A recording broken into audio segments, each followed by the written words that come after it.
about something. Sometimes the places you expect compassion gives you judgment, and the place you expect judgment gives you grace. Moral of the story, one moment of judgment can break a heart, but one act of kindness can rebuild a life. So be the reason someone believes in goodness again, because sometimes your compassion is the only light someone has.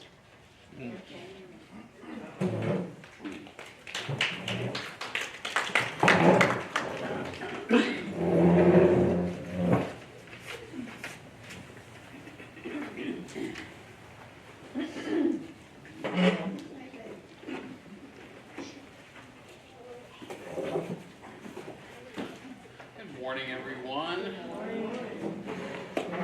Glad you feel better. Yes, thank you for that. I appreciate that. Yeah, it was a rough day last week, but I'm feeling much, much better. So, we all know the weather's been going back and forth. It's been doing its thing.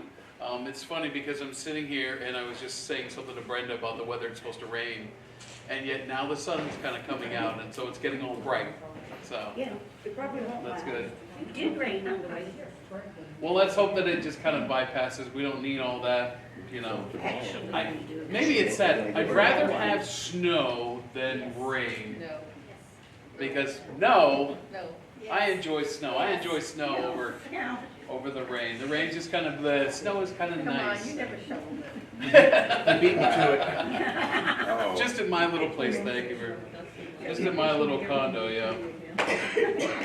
The dusting is okay.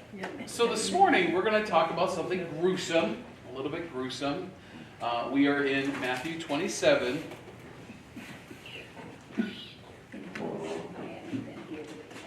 And I don't want to, well, we might hang on this a little bit, pun intended. But it's going to be something that I think that we can apply to other areas. Because I want to look at some contrast that we have here, okay, that's going to be going on. I want you to think about what we talked about a couple weeks ago, okay? We talked about two different individuals. We're going to be talking about Judas, but then we're also going to be talking about Peter. We want to think about a contrast. At the same time, I want you to kind of process this through the lens of your own life, okay?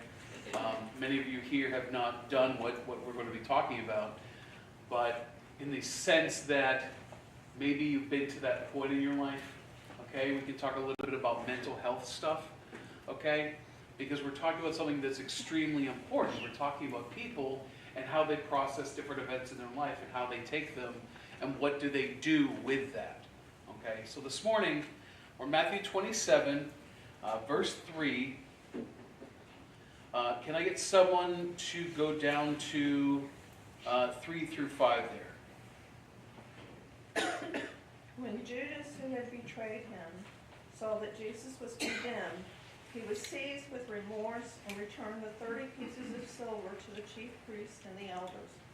I have sinned, he said, for I have betrayed innocent blood. What is that to us? They replied. That's your responsibility. So Judas threw the money into the temple and left. Then he went away and hanged himself. So what do we have here? What does Judas say there? I really like what he says there in verse 4. What does he say about what's happened to Jesus now? Betrayed innocent Yeah. blood. I betrayed innocent blood. Someone is innocent and I've now put them to death. Or assisted in putting them to death. We don't know how Judas knows this. He somehow knows that Jesus is condemned, whether it's word has come to him or he might have been hanging around. We don't know exactly how that happens, but he finds out about it and he has this remorse. What do you think goes through his mind possibly when he realizes that Jesus is now condemned? What might he have been thinking? What do you think he might have been thinking at that moment where the one who he has believed in for so long and followed, all of a Guilt. sudden for one thing. well, he feels guilty. Yeah, we gotta feel guilty. But what could be the process for that guilt? Not only is this his friend who's condemned to death, but what's more than that? Go ahead. Go ahead. You know, he was nothing but nice to him. Right. Right. And he knew Jesus was righteous. More about that. Yeah. what more was Jesus also to him than just righteous? He was his friend. Lord, He was his Lord. Lord, and with Lord, what else was he more than that? Son of God. Son of God.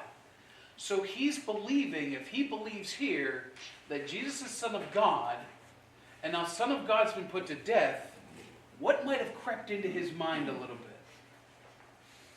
Well, wait a minute. I condemned this man to death. I thought he was the Son of God. You think maybe there's a little bit of doubt that comes in now? Now, instead of Judas just saying like, oh, well, he's the Savior, he's the one, I know who he is, everything's going to work out. Instead, maybe a little bit of doubt creeps in. Maybe he says in this when he says, I have betrayed innocent blood, maybe it's more of a, wait a minute, he's not who I thought he was. Maybe there's that little seed of doubt, that little kernel that starts to kind of expand. Because now, the one whom he thought, and again, this is my, something I've seen elsewhere, but I really processed this, that Judas, being who he was, because there were lots of other guys that were with Jesus, I like Simon the Zealot, you know, they were trying to overthrow the government, that's what the Zealots were doing. I wonder if Judas had this idea that when they came to him and he wanted to hand over Jesus, I wonder if this wasn't for greed, I wonder if this wasn't to eliminate Jesus, but instead, he thought that the only way to fulfill prophecy was to get Jesus to move and to act. And Jesus has said he's going to Jerusalem and he's going to die by the sinners. And Jesus has already said that. He's going to be betrayed into the hands of sinners. He knows this. Judas is a disciple. He's not off on the left-hand side over here, the right-hand side, not listening. Remember, he's part of that 12, that inner group. Not the 3, the really tight inner circle, but he's part of that main group. That group that's been listening to Jesus, has been asking questions this whole time. So I possibly believe that he thinks that by turning over Jesus, he's going to fulfill this prophecy, that Jesus squashes the Romans, the Jews get to rise up and they get to be with Christ forever. And yet now, at this moment, when he sees that none of that happens, now he says, wait a minute, he's just an innocent guy. I've always wondered that, because Judas is just like anybody else. He's a person. He builds people up. I just heard the song the other day, Cult of Personality. The idea that you build someone up so much so that there's a big build-up around them. You know, I talk about Brad Pitt. But you know, Brad Pitt walks in and nobody's going to listen to Russell. Everybody's going to be looking at Brad Pitt the whole time. They might look at me a little bit and they'll look at Brad Pitt. Look at Brad Pitt. Look at me. Look at Brad Pitt. You know, it's that whole idea of celebrity. And I wonder if Judas gets wrapped up in that. And then when he realizes, wait a minute, it's not going the way that I thought it would go. He now says, this is just an ordinary guy. He's just a regular man. He's a regular prophet. He's just a guy that I followed. I love him very deeply. I've turned him over to death. And that's what I wonder about this section, is if Judas let that seed of doubt that Jesus was the Christ, the Son of the living God, that he believes that, and now it's started to sink in, that it may not be true. And so his action would now follow rightly after that. He throws the money into the temple. He wants to turn it back over to them. I don't want this. Look what I've done. I love their response. What is that to us? Why don't you take care of it? He throws the money, and then he goes into a field, and he hangs himself. What's the contrast we have here between Judas and someone else? Peter.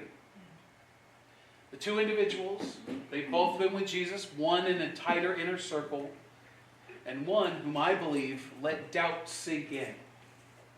You think that Peter let that same doubt sink into him? That maybe this isn't the guy? No, Why not? because he wept literally after he realized that Christ had predicted the cock would crow and that and he did. He would deny him 3 times, and when that realization came to him, all the things he told Christ, he would never leave him, he would go to death with him, and so on and so forth. He realized that he had really betrayed him in a way, and so he In a way. really wept.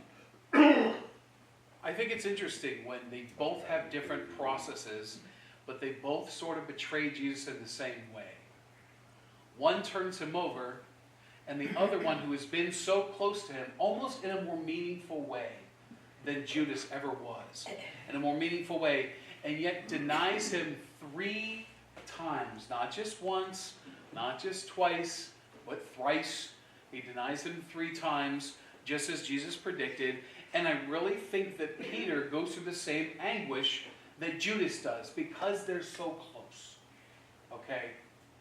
The difference being, I think, is that Peter still believes that this is the Christ. He doesn't let that doubt sink in whatsoever.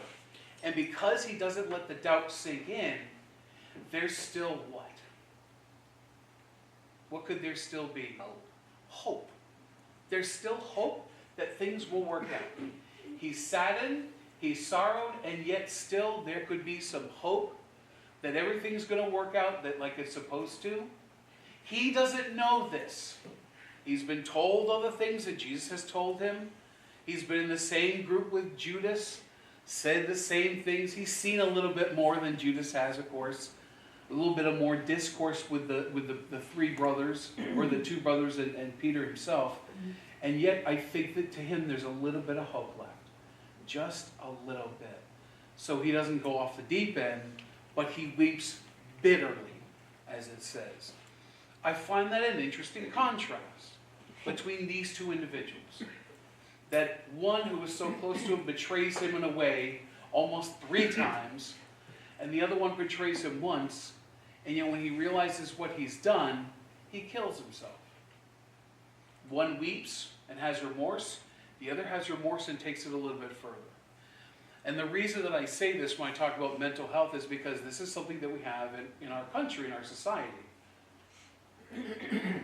Where people who think that everything is absolutely hopeless will go and do these things.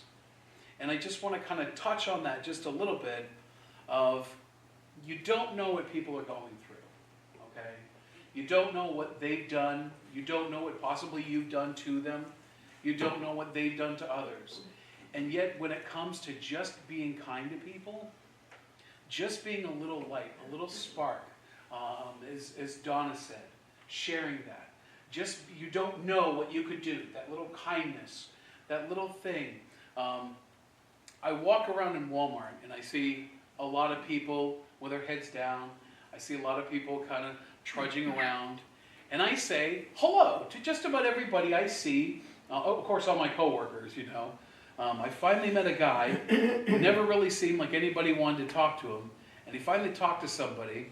And I thought, well, maybe one of my coworkers, he's always doing this one specific job. Like, that's all he does, is this one job. I didn't see him do anything else, just this one thing. And then finally, I hear somebody talk to him, and he kind of laughed. I said, oh, okay, maybe I can say something to him. I said, in my awkward way, I sort of said, what's your name? And he kind of looks at me, and he goes, hi, I'm Mike. I said, okay. I didn't say hi or anything. He was like, what's your name? Yeah. So Mike now, I know who Mike is, and I see his face. So when I see him now, there's a little bit of a bridge that's been built. I can say, hi, Mike, because now I know his name. Even though everybody has a little name tag, I don't see very well, so I don't want to be staring at someone's chest like this. That doesn't go well with ladies. So but it's a way to greet people, okay? Get to know them, ask what their name is. You know, hi, Mike. He didn't ask what my name was, so I just sort of said, oh, okay, hi, Mike. But what's funny is, or what can be terrible is people that you see at work, you know, you can kind of associate with them a little bit more. But when walking around the store, when I go on a break or when I'm going to lunch, you see people, and I say hi to them. And the majority of people will say hi back. And a lot of people will smile when they say hi. And then there's another group of people, maybe you encounter them, that there's no reaction, they don't look at you, they don't say hi back, there's nothing. In fact, they might look at something else as soon as you address them. They might kind of look somewhere else. I'm sorry, we were laughing about the speech last night because you described it It was last Marcus. night. It was you? What was that? What happened? Never mind. Oh, okay. Now you have to tell. No, the Democrats that were at the speech last night, they were stone cold. Oh, you're talking about the State of the Union, yeah. I only saw some clips from that. That's what Yeah, Yeah. they're showing their true Oh, colors. my. But I think that that's one, I think that that's something that, that individuals, and this is my opinion, I think when people are having problems in their life, or when they're having issues with who they are themselves, that they don't know how to perceive other individuals, especially when they give a nicety. And I think when we look at something like this, that we can just take that and an application from what happens here is, I wonder if the chief priests at that moment with Judas had maybe operated a little differently. Yeah, what if the chief priests, instead of just saying that you take care of it, what if they had maybe said something like, all right, we understand, we'll take the money back, okay, that's, you know, And he had We already understand. said he sinned. right, he's told them what's happened, right, but there's no absolution there. And I know that they don't do absolute, Judaism doesn't have absolution in the same manner that, you know, like Catholicism, But there's they could have talked sacrifice. to him. But they could have said something to They him, could right. have talked to him, yeah. Yeah, there could have been more dialogue, but again, what is that to us? Whatever. They're saying they don't care. Yeah. And I think sometimes us in the church, and they were in the church, you know, Mhm. us in the church, by our actions, we show people that we don't care too often, and you never know how they're gonna react to that. You know, you were talking about people that have no reaction when you say something. My daughter, I'll keep this to yourself. My daughter, if somebody that is a stranger says something to her, she immediately thinks, what's their agenda? Why are they doing that? And I think it's that generation, you know, and we have to be careful how we respond. Because you never A know. lot of people are looking for a motive, yeah. Yeah. Well, I think it's funny that you say that, because me being me in who I am and how I process things, when I say hi to people, I often wonder if they think I have an alternative motive. So it's interesting how that's on the other side. So when I say hi to people, I try to make sure that I say hi to, and it's difficult to say hi to everybody, but I don't want to say hi to this nice old lady and then not say hi to this gruff fellow over here. You know, I want to make sure, because what if he heard me say it to her and then I didn't say it to him? You You know? think too much. You I think do. too much. I do. There's a movie of mine that's my favorite movie, right? One of my favorite movies. And they're talking about practicing sword play. And the guy's going and he's trying to do his best and he keeps losing in this sword play while he's practicing. And the other guy takes him aside and he says, "Too many mind." And he goes, I don't understand, what do you mean? He goes like, their mind, your opponent's mind, your mind, too many mind. He said, you mind. But that's me. I'm always processing not just what the other person thinks, but what everyone else thinks, yeah. And it can be too much. And you Sometimes. probably, when you get home, think, I should have said. I should have. You play that I in your do mind? that. That's me. Especially when I have one of those arguments where you go, man, I could have really hit him with that jab right here. I could have had the knockout punch. You know. And then sometimes you want to go back later and just point. It's almost like you have in marriage where you have those situations where you just want to go, oh yeah, well earlier when we were talking about that, what are you talking about? That was earlier. You said. You just gotta let it Too go. much. I've learned to just, you have to let those things go, and when you really want to fire that thing off, say, should you really say that? And I think that's wisdom. That takes time to build up, but wisdom. But yeah, but I think that there's a big contrast here with the two individuals and how they process things. And I really think if the chief priest had handled this differently, Judas may have not done that. But again, there's a fulfillment of prophecy here, and I really don't think that the chief priest would have done anything else in any other way, because that's who they are. So in addition to that, there's something that goes along with hanging as well. Okay? Something in Scripture. Does anyone know anything about the relation of hanging and what God kind of says about it? Hanging on a tree, being hung, hanging. Cursed is one that hang on a tree, something about that. Yeah, do you know where that's from? I can't remember the details on it, but I do remember that being said. Yeah, that is from Deuteronomy, Yeah. if I can pull it up. Work right back to it. It's fighting me here. Deuteronomy 21, 22, and 23. It teaches here, it says, this is a curse, okay?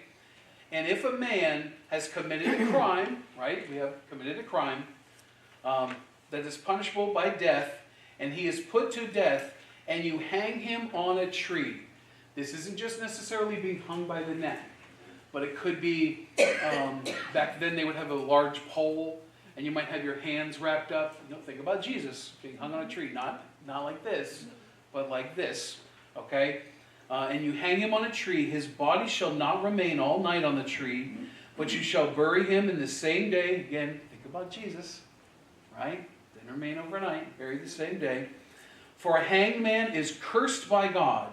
You shall not defile your land that the Lord your God is giving to you for an inheritance. So again, we're talking about a curse.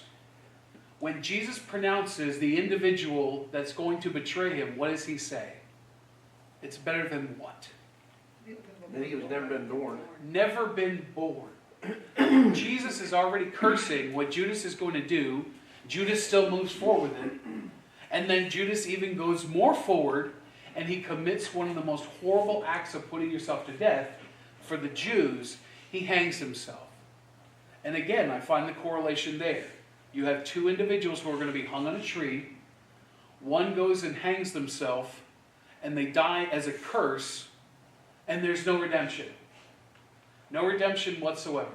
I don't want to really discuss hell and Judas' ultimate destination. That's not my call. But we have no redemption here in this particular area with this individual, and yet with Jesus, as Paul so eloquently puts it, that he became a curse for us so that we could be redeemed. You have, again, not just Judas and Peter and their reactions, but you have Judas and Christ. Two different instances, two different individuals representing two different things. One representing the perishing, one representing the horrors of self-denial, one representing what it means to utterly feel guilty in all things, and another one who has no guilt, ultimately blameless, doesn't do it for themselves, but they do it for everyone else. I think that's another unique contrast that you can see when it comes to Judas. So, a lot of times we just make Judas the bad guy, and all the animated or the like drawn books you see with Judas. There was one we had when my niece and nephew were growing up, and it had, I think it was a little cartoon Bible, and it always had the 11, and they were all like, like that. And then you had Jesus. Jesus was all, whatever peace. Jesus had like a little smile, And then you had Judas. Yeah. Every time. And I always thought, well, wait a minute. He was part of that group. They all know who he was. He was part of that group. I can't imagine him just moping. But I know why they do it. They keep him separate. They kind of label him as the betrayer, which he is. But I always find that interesting. But yeah, so you have a little bit more than just the sad-faced Judas. There's a lot of parallels and contrasts that you could draw with him and with his life. But without what Judas did and what we just talking about here, prophecy wouldn't have been fulfilled. Somebody had to play those parts. Right. But I often wonder if they said, well, I did it, but what would have happened if I hadn't? I think about Esther. Because in the book of Esther, the name Yahweh, the word God, it's never mentioned. El is never mentioned. And yet, there's something that Esther says when she says to Mordecai, I don't know if I can do this. I'm paraphrasing, of course. I don't know if I can do this. I can put myself in danger. I can put myself in the manner of death. And what does Mordecai reply with? For such a time as this. What's he say more than that? If you don't do it, somebody else will. If you don't do it, there will come another one who will. I think that prophecy, when God lays prophecy out, we don't know how it's going to be fulfilled. God does. So if Esther had not done what she was going to do, another one would have come up to redeem the Jews. Right. Same thing here.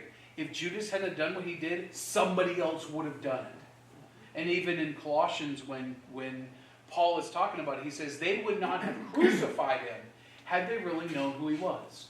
So again, I think even with Judas, there's that little grain of doubt. It's in there, and I think he really didn't know. He thought he knew, but he really didn't, because he let that kind of blossom into something, and that's why he does what he does here. So I don't want to go too much into the Akeldama, but I will read it real quickly. But the chief priests, taking the pieces of silver, this is verse 6, it's not lawful to put it into the treasury, since it's blood money. So they took counsel, bought with them the potter's field as a burial place for strangers. Therefore that field has been called Field of Blood to this day, Akeldama in their language. That was fulfilled by the prophet, spoken by the prophet Jeremiah, saying, and I'm going to read from this translation because I prefer this translation's laying out. It's fulfilled, saying, having been said through the prophet Jeremiah. This is actually from Zechariah. And they took the 30 silver, the price of the one having been priced, whom they priced from the sons of Israel, and gave them for the field of the potter, just as the Lord directed me. So I think it's interesting here that their response now is, you see to it yourself, and yet he hangs himself, and they said, well, we got the money anyway, we might as well do something with it. So they buy the field that he's in. And there's, of course, and again, I don't want to go too much into it, but in Acts, there's the parallel story where it talks about he falls headlong and he bursts open, or the word is more appropriately, he's swelled up. So the idea is that he's hanging on the tree and that he's all decaying, and because no one's going to go near there, it's the Akeldama, the field of blood. No one goes near, so the rope snaps and he falls down and bursts open on the ground below him. But that's just kind of a synchronizing of those two things. So, anyone else have anything about Judas and kind of that, what happens to him? So I had heard years ago that he hanged himself upside down. I don't know if anybody had ever heard that, and I'm not sure how you would do that. It was a long, long time ago. Have you ever heard that? No, I know Peter. And, you know, Peter was Peter crucified crucified upside no. down. Supposed to be. But nothing about Judas. Yeah, that's interesting. But I don't know how you would do that. Yeah, I'm not sure either, but I always thought it was strange, and I still think Yeah. it's strange. But I remember hearing that. That stuck with me for a long time. I don't know, that is interesting. Yeah. No, I've never heard that, but I hear, when it comes to all the different apostles and their deaths, I don't buy into a lot of them, because a lot of them are very romanticized. Peter being hung upside down, this one being hung on a cross that was like an X. John, of course, was boiled in oil, but yet he doesn't die from that. He still gets exiled. It's almost like they tried to kill him in all these different ways. And then they said, oh, forget him, just throw him on an island, he'll be fine. And then he writes Revelation. But they're, yeah. And I think it's interesting that they have all these different stories. I think they're a little romanticized. I think that Judas is the one that is actually put in there. Because even James, the brother of John, it just says that at the time Herod was killing the Christians, and it says, and all of a sudden James is put to the sword. It doesn't really say how he dies. So I think that this is one that's very direct. And I really think that Matthew puts it in here on purpose, talking about him hanging on a tree to relate. Maybe not he's doing a parallel here, but I think he's specifically saying, look, this is what happens to those who are cursed. And now he's really cursed because he's being hung on a tree. And he does it to himself. He does this whole thing to himself. So, but yeah, I've never ever heard that, hung upside down. Nope. Does anyone else have anything for that section there? I want to touch briefly on something I've said before when it comes to Jesus and how he relates to things and how he says certain things. This is verse 11. Now Jesus stood before the governor, and the governor asked him, who's the governor? Pilate. Are you the king of the Jews? And Jesus says what? Yes. Does he say or something like that? Does he say yes? No. Right. Oh, it says it in mine. Oh no. It says, yes, it is as you say. It's very important that we don't ever think Jesus says yes. Oh, Because of the original, because of the Greek. so much for the new internet. So I know, yeah. I gave up the NIV a long time ago, yeah. It paraphrases, it pulls things that maybe aren't My intended. NIV says, you have said so. Yeah, that's what mine says. Really? That's Mine Yeah. says, Yes, That's it the is new as one. you say. She's got the old one. Yeah, there's like different NIVs. Yeah. Yeah, The new I one does noticed not that. say yes. Yeah. But the Oh, the mine- old mine revisions? one does. Don't hurt me now, because. No. The reason I say that is because the word you is sai, okay? And that's used in several different places when Jesus makes a response. What other responses, or what other times does he say, you've said this? Think of some other times, just recently, within the last couple chapters. At the table when he says, who's gonna betray him, or something about what Judas is gonna betray him. Right? I don't remember exactly. Judas says, is it me? And he Is it me? says, It's as you say. or- he says, you said it. Yeah. Right? You said. Right. The word there is I pace. You speak. So you've said the words. All right? There's no implication that it's true or not. It's just you've said these words. What's another instance recently, more recently, that he says the same thing? Think about the court setting we talked about a couple weeks ago. What was that? When they were at the court, and they, And what did they say? are you, like, aren't you like the son of God or something? Are you the Christ? Yeah, when the chief priests are asking him, are you the Christ? He says the exact thing, sai I pace. You've said the words. The words come out of your mouth.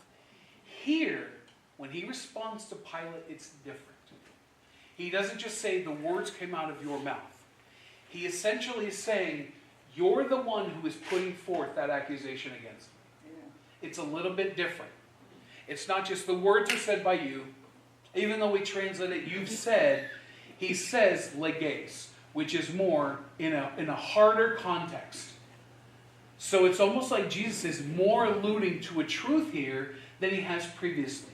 Where instead of just saying, like, listen, you said the words, it's more like you've put forward something. Almost like Pilate, when he says it, are you the king of the Jews? This is one who is not Jewish. He's a Roman, he's a Gentile. And Jesus' answer is almost stronger. Where he's like, listen, this is the thing that you've put forward. Where are we going from here? I really like that. I like that different words are used sometimes in different contexts. Even though it seems like the same thing is said, they have more, like I said, in different languages, there's more nuance than sometimes than English. We have some different colloquialisms and idioms that we use. I won't go into any of them because I can only think of one and I'm not going to say it. But we have all these different idioms and colloquialisms, and those have a meaning to us. The same thing here. It doesn't really have as much meaning to us as it would have to the readers of this, where they would have said, oh, maybe he's going somewhere. This is kind of on what you're saying, but in my notes it says the Sanhedrin's charge of blasphemy Mm-hmm. would be meaningless to Pilate. So they accused Jesus of sedition and claiming him to be king. So they kind of had to go around Robinson's barn to get to, Pilate. Yeah, they can't just say Messiah. Yeah, because Pilate, you're not supposed to have another king besides Caesar. Right. So, Well, there was Herod. Herod was the king of the Of the Jews. Jews. Right. Or that Herod was Herod, the king of the Jews. But yeah, I think that he's going somewhere with this, where he kind of opens that door up a little bit more of like, you're onto something. You're onto something with what you're saying. Whereas blasphemy, they're not going anywhere with it. Okay? Whereas here, he's saying that there's a possibility that this is true. So I really like how the author of Matthew here really puts that forward in a stronger sense than we would have. And so then after that, verse 12, but when he was accused by the chief priests and elders, he gave no answer. Then Pilate says to him, do you not hear how many things they testify against you? And again, but he gave him no answer, not even to a single charge. So the governor was greatly amazed. I think it's interesting that at the same time, where he says what he says about, listen, you've put this forward, you're the one who put it forward, and then he doesn't respond to any of these other charges, just like previously. How he hasn't said anything to all these charges. Like, what would be the point?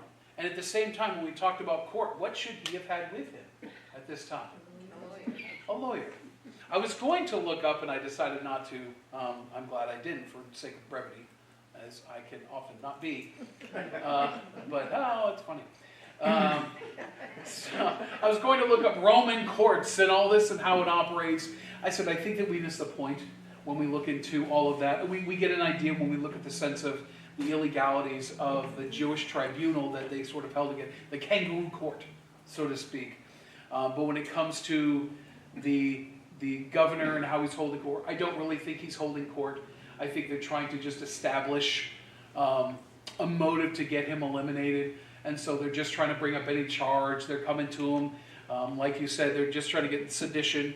That's exactly what their goal is just get him put to death. So I don't think that there's a really courtroom setting here at this time. It's just kind of a whole mob. Again, we have another mob. Same mob of people coming up to Pilate. I can imagine how he feels of like, guys, it's dark 30. You know, the sun's come up. It's morning. You know, do we really want to be doing this right now? And they're like, oh, hey, we've got this guy and so forth. So, yeah, I don't think it's so important to really worry about all the legalities when it comes to the Roman ideals, because Rome was Rome and they did as they saw fit. They had laws, but yet it was a little bit different than it was for the Jews, whereas the Jews had a very codified system of how they did things. Hence why they wanted to kill Jesus in a very underhanded way, instead of going through the proper channels, because they didn't have any actual real reason to put him to death. So does anyone else have anything for those sections that we kind of talked about? You know, I'm still thinking about when Jesus was in Gethsemane, right? And the human side of him was facing what he's facing. And can you imagine, he actually was sweating blood and asking the Father, you know, take this cup from me, not by my will, but by your will. I mean, and then he already knows when he's standing before Pilate, this is it. This is getting, no matter what he says or I say or whatever, the end's coming. He already knows that. He's already probably resided to that fact. That's why. Yeah. Well, that's why when the high priest and all of them are asking him dumb questions and all this other, he just, you know, he already knows. Me being the way I think, I always wonder what he's thinking. Yeah. You know, again, I'm always thinking about the other mind. What would Jesus be thinking at this time? And I wonder if there's two different parts of that he's kind of going through the process of grief, you know, whereas in Gethsemane, maybe there's a little bit of denial. I don't want this. You know, is there any way to get rid of this? You know, and I wonder if during these instances, if there's maybe not anger, just anger and infuriation that, look what he's going to do for everybody, and look what they're going to do to him because of all that. I don't know. I don't think that theologians really delve too much into the mind of Christ when it comes to things like that, but I always wondered that, because he was human. I always wondered if he was thinking, you think you have control over this, but you are not leading this. You know, like, Right. Pilate, all the people who are doing it. I always feel like, I mean, obviously, who knows, Right. but, I always wondered if maybe he was thinking, yeah, you think, Pilate, you're a puppet master, but this is not as you're doing. Well, with Peter, he clearly says that to Peter. He's like, listen, I could have called down a whole bunch of angels and they could have taken care of this. So I wonder if he has more of a calm resolve after Gethsemane. But I still wonder if there's not that little part of him of like, how dare they? Like, what do they think they're doing? You know? So, but again, remember, he was human. And that's just what I always, I just think about. What is he kind of going through his mind when he doesn't say anything? Is he thinking anything, or is he just saying, Father, your will, Father, your will, just kind of praying in that instance? Well, it's also for fulfilling a prophecy. Right. Like a lamb going to the slaughter, he didn't know Right. what to know. I don't know if it mentions it in this one or if it's in Luke, but it mentions that, where it says, like a lamb before the slaughter, it mentions the prophecy. Typically, Matthew's really good about laying out the different prophetic statements like it was here, but I think it's interesting where he says the prophet Jeremiah, yet it comes from Zechariah, but there's parts of it that are in Jeremiah 32. But it's mainly from Zechariah 11, 12 and 13, where he talks about when they took the 30 pieces of silver. And another very interesting point too to be brought up was it Pilate that challenged him, and he said, don't you realize I could bring a whole legion of angels? That's when they were in the garden. Oh, that was when they were in the garden. Yeah, where Peter cuts off the ear and he's like, put your sword away. Those who live by the sword die by the sword. Don't you realize I can bring down legions of angels and they can take care of this whole group of people? You know, yeah. Yeah. Could have been thinking that when he was facing Pilate. Well, that's what she was saying. Like you don't even know who you're Yeah. talking to. Yeah. You know, and when he says, "Are you the king of the Jews?" I wonder if Jesus is like, "You have no idea. You just have no idea." So he's like, "You're on the right track. You're heading in the right direction." Yeah. All right. Well, thank you very much. Thank you, Rosa. As usual. You get that ball? Hold on. They're good.